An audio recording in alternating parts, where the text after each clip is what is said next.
La saison 2023 du WEC touche à sa fin pour sa première véritable année avec les hypercars et on prépare déjà 2024 en coulisses depuis plusieurs mois pour les petits nouveaux qui vont intégrer justement la catégorie N dès l'année prochaine. BMW, Lamborghini et Alpine vont faire leur entrée donc dans cette catégorie hypercar du WEC avec des LMDH. Et on devrait aussi voir Isotta Fraschini rejoindre le paquet, mais eux avec une LMH. Alors contrairement à la F1, il y a beaucoup plus de liberté sur les tests privés pour développer sa voiture avant la prochaine saison.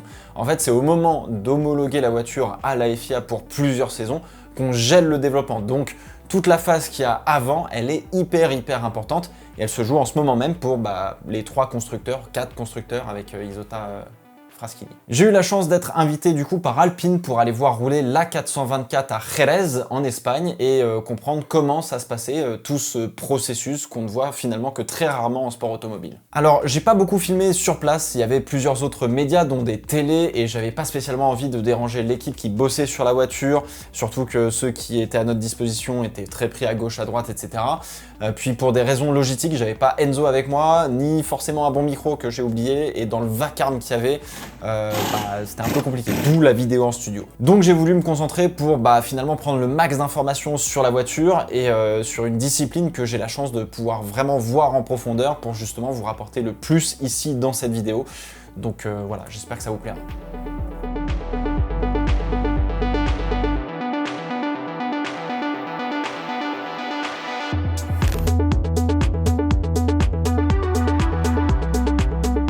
Bon, reprenons un petit peu depuis le début. Le projet de la marque Alpine en tant que tel a vraiment pris une autre dimension depuis 2021 avec le projet du nouveau patron du groupe Renault, Luca De Meo, et Laurent Rossi. Implication forte en Formule 1, une nouvelle gamme de modèles de voitures de route à sortir, et puis fort de son histoire aussi un peu en endurance, mine de rien, revenir aux 24 heures du Mans. Comme la nouvelle réglementation hypercar en WEC commençait début 2022, on va dire, avant de vraiment prendre son tournant définitif en 2023, ça laissait très peu de temps à Alpine pour bosser sur un projet hypercar pour revenir au Mans. Alors du coup, 2 possibilités, soit créer sa propre LMH comme Toyota, Ferrari ou Peugeot par exemple, et partir de zéro avec les libertés et les risques que ça implique, soit partir sur une LMDH qui est un petit peu plus entre guillemets clé en main. Alors la LMH, c'est partir d'une feuille blanche sans être limité. Il faut débloquer beaucoup de moyens financiers, techniques et humains. C'est un peu comme faire de la F1 quand il n'y avait pas encore de budget plafonné, presque, avec la possibilité soit de pondre une fusée comme la Ferrari, mais aussi le risque de se planter comme Peugeot malheureusement. Alors vu le temps très court et les moyens disponibles, qu'ils soient financiers, techniques ou humains, c'est donc vers une LMDH qu'Alpine s'est tournée. Cela leur permet aussi d'homologuer plus facilement leur voiture à la fois pour le WEC et l'IMSA directement. Et c'est important parce que dans un futur proche, les Alpines de route seront aussi commercialisées aux États-Unis, donc avoir une présence en IMSA, ça fait complètement sens. Et la LMDH est le parfait compromis pour faire du WEC et faire l'IMSA, tout simplement. Alors les LMH peuvent aussi rouler en IMSA, mais doivent passer une homologation qui est un petit peu différente de celle du WEC, parce que c'est pas dans les mêmes souffleries qu'on fait les tests, et qui pourrait pas mal normalement amoindrir les performances pour être à égalité avec les LMDH, notamment selon la réglementation de l'IMSA. Et à ce jour, il n'y a aucune LMH qui a eu l'intention de venir en IMSA pour le moment. Donc voilà, c'est un peu compliqué. Il faut que le constructeur aussi vende au moins 2500 voitures de route pour pouvoir s'inscrire. Alors du coup, comment ça s'organise chez Alpine? Alors Alpine, c'est la marque globale, le constructeur qui est inscrit au championnat du monde d'endurance. Ils se sont fournis, selon la réglementation, chez l'un des 4 constructeurs de châssis autorisés pour le LMDH. Et donc ils ont choisi Oreca. Alpine apporte donc son propre moteur qui est donc conçu et fabriqué par Mecachrome, mais qui est développé et mis au point par Viry-Châtillon. Pour orchestrer tout ça, c'est Signatech, une écurie de sport auto qui est bien connue en endurance, qui s'occupe de ce que l'on appelle l'exploitation de la voiture. Là, en fait, on parle de l'équipe de course qui va sur les meetings, sur les courses, et exploite la voiture en piste avec des ingés, des mécanos, etc. Et jusqu'à ce week-end, justement, Signatech exploite une LMP2 en WEC sous la bannière d'Alpine. Et l'année prochaine, ce sera la même chose, mais avec 2 LMDH. Là, c'est avec 2 LMP2. Alors, la LMDH est une voiture qui est un petit peu au-dessus du LMP2. On a une voiture qui est un peu plus complexe, surtout sur la partie moteur, puisqu'il y a une hybridation qu'il faut gérer. Et le châssis Oreca, il faut aussi le comprendre, améliorer l'aéro et exploiter le châssis correctement. Du coup, ça fait vite un petit peu plus de monde dans le garage par rapport au LMP2. Alors par réglementation, on a le droit d'avoir 21 personnes qui bossent par voiture pendant la saison, entre les mécanos et les ingénieurs, donc 42 au total avec 2 voitures. Donc effectivement, ça fait un petit peu de monde qui viennent d'entreprises différentes, parce que tu as le motoriste, le châssis, l'équipe de course, et tout ça, faut l'orchestrer. Et donc ce sera Philippe Sino qui s'en chargera avec le brio qu'on lui connaît. Alors 2024 sera donc une année d'apprentissage, comme me le disait Bruno Famin. Finir les courses, ce sera le premier objectif, finir Le Mans bien évidemment, et se propulser pour 2025 pour tenter de jouer avec un peu plus le haut du panier. Donc du boulot, il y en a, faut pas tout de suite attendre des résultats d'Alpine évidemment.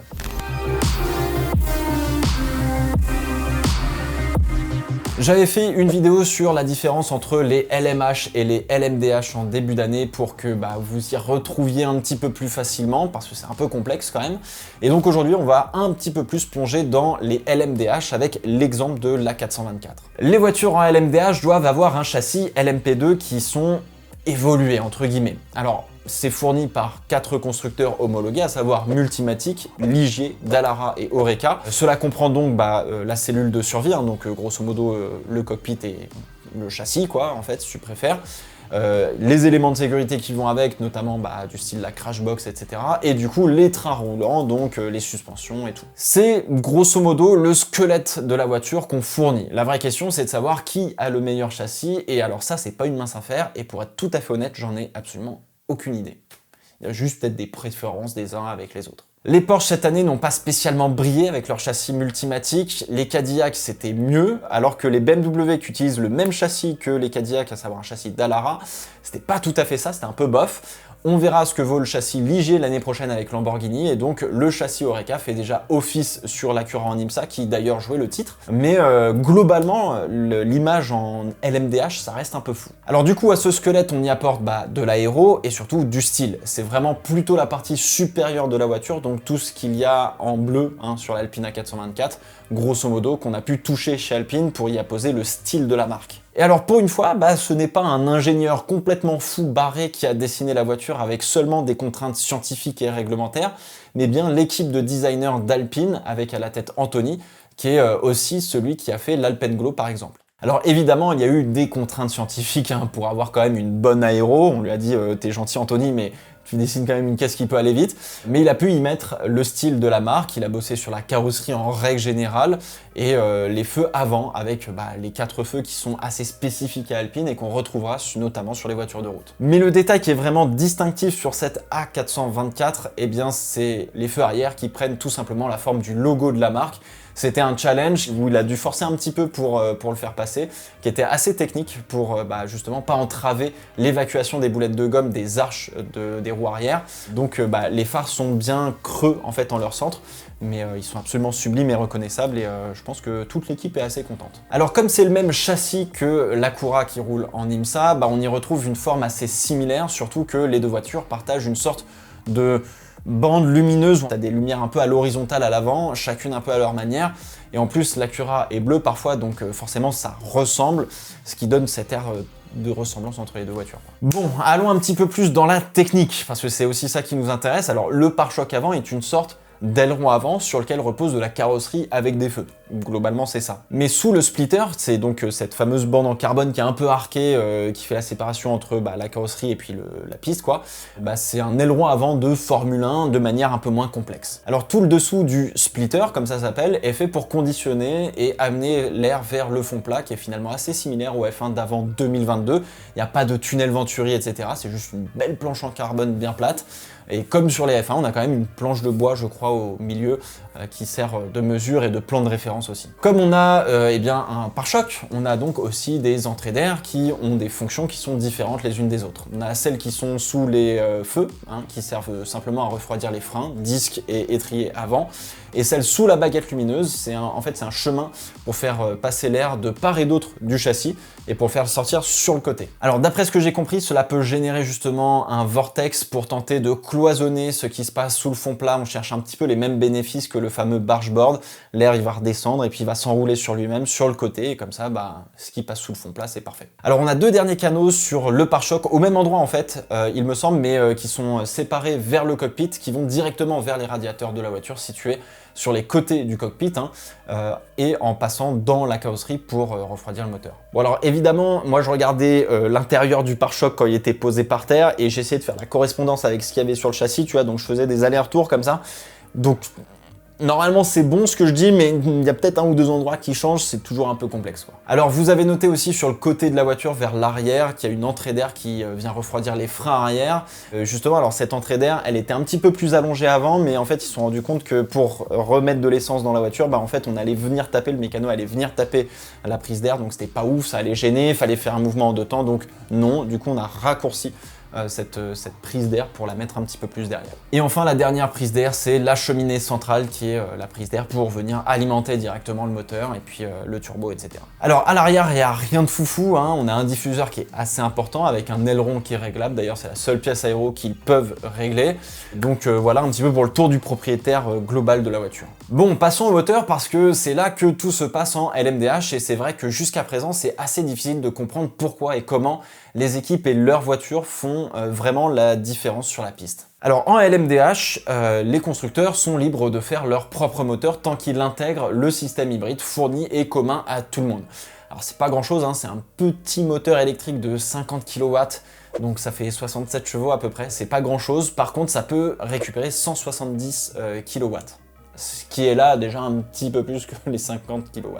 Alors le système fonctionne comme en F1, hein, tu as un réglage hybride et la voiture elle se charge de récupérer ou de déployer l'énergie comme tu le souhaites. Il n'y a pas de bouton boost, tu sais, comme c'était le cas du Kers à l'époque en F1 dans les années 2010. Donc la vraie bataille finalement c'est comment on se sert de cette énergie, à la fois pour recharger et pour le déploiement évidemment de la puissance, mais aussi en termes de réglage de voiture, en fait sur l'inscription en virage, le frein, l'accélération, bref, il y a pas mal de taf à faire là-dessus pour aider la voiture à aller encore plus vite, y compris accélération frein. Alors c'est aussi pour cela que chez Alpine, on a des ingénieurs F1 qui ont basculé sur le projet Endurance pour aider l'équipe dans ce travail. Donc la partie hybride, il n'y a pas forcément beaucoup de hardware, mais il y a beaucoup de taf sur comment on en extrait toute la performance possible et imaginable. Bon, très bien, mais le moteur qui fait vroom vroom dans tout ça là, ça donne quoi?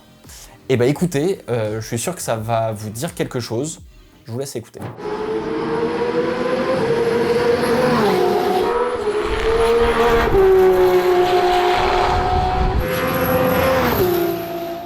Alors en vrai, la première fois que j'ai entendu, le son est vraiment génial, je trouve. C'est assez bruyant, ça fait quand même pas mal de bruit, avec un gros son de turbine qui est pas désagréable, assez surprenamment, mais oui, il vous est familier, c'est bien un V6 turbo 3 litres 4, donc de chez Mecachrome, mais qui n'est ni plus ni moins que la base des moteurs des F2. Alors à Viry, on l'a un peu pimpé, évidemment, on a mis un gros turbo au lieu des 2 petits habituels qu'on a sur les F2, et avec Signatech, bah, ça taffe en fait encore pour atténuer cet effet de turbo lag, via justement toute la boucle d'air sur le moteur, etc. Il y a plein de boulot à faire. Et alors, vous allez me poser la question, et alors pourquoi qu'on n'a pas pris un moteur de Formule 1? C'est quand même pas mal. En vrai, c'est pas con vu comment bah, ça envoie, c'est puissant, ça va vite, etc. Alors déjà, 1, tu es limité par la puissance en LMDH, et ensuite 2, tu as une partie hybride qui est fournie. Donc en fait, il y a peu d'intérêt d'avoir un power unit de Formule 1. Puis 3, les power units, ils sont pas faits pour faire 24 heures. Et 4, ça coûte extrêmement cher. Donc mollo. Alors ce qui est bien, c'est que ce V6 Mecachrome, bah, c'est une super base. En fait, ça équipe donc la F2, qui elle fonctionne avec des biturbo comme je vous l'ai dit, mais aussi la F3 FIA, qui elle fonctionne sans turbo, c'est des V6 Mecachrome. Donc des kilomètres, ce moteur, il en a abattu un paquet. Et puis Alpine a eu très peu de problèmes de fiabilité pour le moment, plutôt un bon signe, même si évidemment on préfère casser en essai plutôt qu'en course, c'est normal. Mais ça a été bien pimpé ce moteur, il est vraiment chouette. Bref, la voiture à piloter est une sorte de LMP2++ en plus puissante, comme me le confiait l'un des pilotes essayeurs, Charles Milesi. C'est assez imposant, ça a pas mal d'inertie, mais en fait c'est le propre des LMDH, de cette catégorie pour le coup, ça reste évidemment super sympa à piloter. N'oubliez pas que les pneus Michelin ne sont pas dans des couvertures chauffantes, et du coup ça glisse beaucoup au départ. Il faut les mettre en route correctement, comme un Pirelli, pour pouvoir en extraire le maximum de performance, mais aussi de durée de vie sur tout un relais de course. Et c'est pas simple parce que du coup, il faut y aller mollo, pas mettre de pic de température d'un coup sec, parce que sinon tu crames le pneu, il est mort, mais pas non plus être à l'arrêt, sinon tu le chauffes pas. Et puis surtout en course, il y a du trafic, il y a de la bataille, etc. Donc les débuts de relais, ça va être très très chaud. En fait, je me posais la question, pendant cette saison du WEC, j'ai pas le souvenir que c'était le bordel comme ça sur les débuts de relais, je crois. À part à Spa-Francorchamps où c'était un peu le bordel, je crois qu'ils avaient encore les cabanes chauffantes, ou ils les ont remises, je sais plus ce qui s'est passé. J'ai tout oublié de la F1 et du WEC cette année, c'était l'enfer. Juste pour terminer sur les pneus, en fait, le plus important, ça va être la gestion de la température de ces pneus. C'est aussi ça qui fait la grosse différence en LMDH. Avoir une voiture rapide, c'est bien, mais celle qui va garder les pneus dans la bonne fenêtre, peu importe les conditions, c'est celle qui sera peut-être un petit peu mieux. Et ça, c'est primordial par rapport à d'autres variables qu'on peut avoir sur les voitures.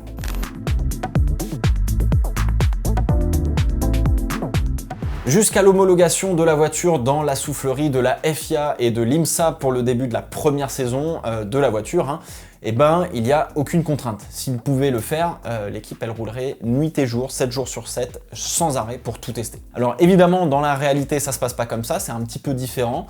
Forcément, t'as pas un budget illimité, tu t'appelles pas Lawrence Stroll. Puis il faut aussi un temps à l'humain pour qu'il comprenne, pour qu'il puisse analyser et surtout digérer tout le travail qui est effectué en test et puis continuer à avancer, quoi. Alors du coup, on fait quoi en test avec une nouvelle voiture? Eh bien, d'abord, on a une première phase qui a été effectuée au Paul Ricard où ils ont testé tous les systèmes de la voiture, y compris les éléments mécaniques et aérodynamiques qui sont principaux, donc tous les gros éléments, quoi, pour voir si tout fonctionnait bien correctement ensemble. Ensuite, à Aragon, à Motorland Aragon, je crois que ça s'appelle, ils ont continué dans cette lignée pour tester la fiabilité, voir le comportement de tous les éléments de la voiture sur la durée, l'usure, les éventuelles casses, mais sans forcément chercher à tout prix la performance et le chrono. Là, on est vraiment dans on abat des kilomètres jusqu'à ce que les trucs ils cassent, quoi. Et donc en même temps, ils ont aussi commencé à bosser sur le management de l'énergie entre le moteur thermique et le système hybride pour apprendre et comprendre à la fois comment ça fonctionne et comment ils peuvent s'en servir. Puis améliorer cette partie hybride entre guillemets sans cesse pour aller toujours plus loin. Et puis, comme c'était un petit peu le cas déjà à Jerez, ils ont commencé à tester les réglages possibles de la voiture, comprendre quelles étaient ses limites en termes d'équilibre et de comportement, avec les réglages des suspensions, les barres anti-roulis, etc., le pincement, etc.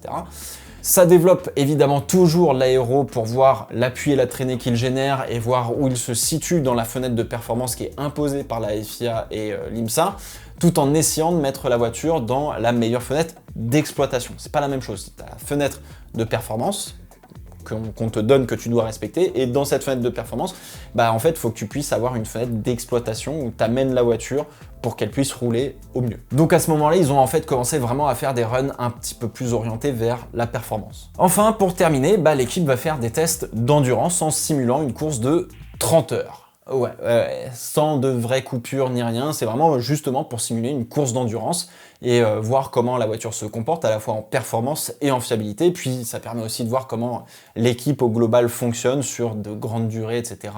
L'ambiance, le travail, la synergie, etc. Alors évidemment, tous les tests dont je viens de vous parler se cumulent en fait au fur et à mesure, On valide certaines étapes, oui, mais on continue de les tester tout autant. Le focus, en fait, il est juste plus autant important que sur les premières fois, quand tu découvres le système hybride, machin, etc. Parce que tu valides comment il fonctionne, mais au fur et à mesure, tout se cumule l'un sur l'autre, quoi. Alors, comme me le disait Philippe Sino, de toute manière, une équipe, ça sera jamais prête. C'est vrai, la recherche de performance, elle s'arrête jamais. Donc, on n'est jamais prêt. Mais faut quand même aller au combat.